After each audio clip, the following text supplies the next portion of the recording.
it has to be to take your company to the next level, right? And to a meaningful next level, right? In fact, a lot of people say, well, all I want is to raise, a couple $100,000 or, a couple of crores of money, and then and then 6 months down the road, I'll raise some more.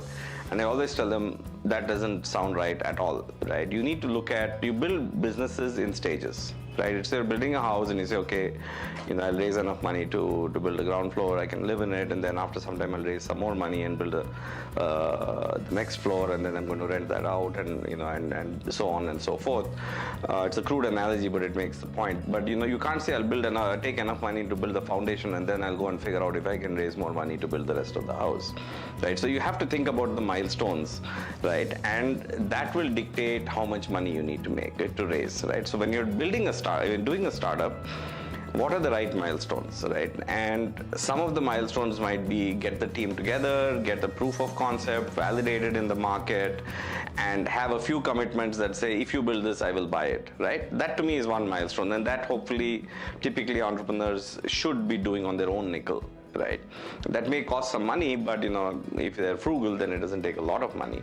Then you might go out and reach out to an angel investor or to even potentially a seed stage investor and say, I'm going to build this company, and I think a logical next milestone for me is to show this thing working with 100 users, right?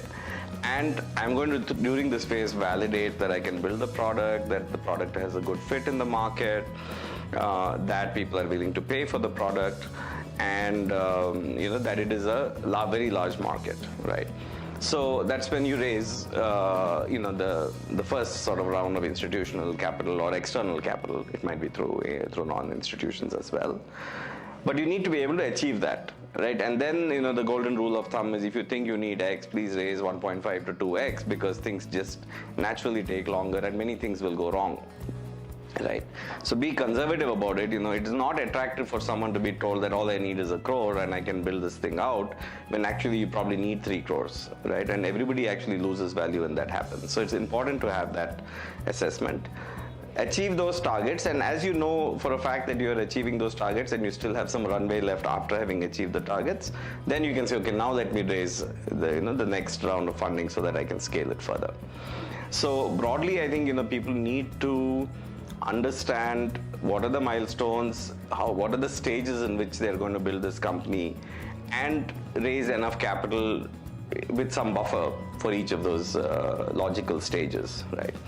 Now, it's also important to understand that many things will go wrong, right? And when things go wrong, you need to modify your plans or pivot, do something potentially quite different from what you had originally started out to do, but broadly in the same space, right? So that would be, when you need to think about, raising funding and how much to raise.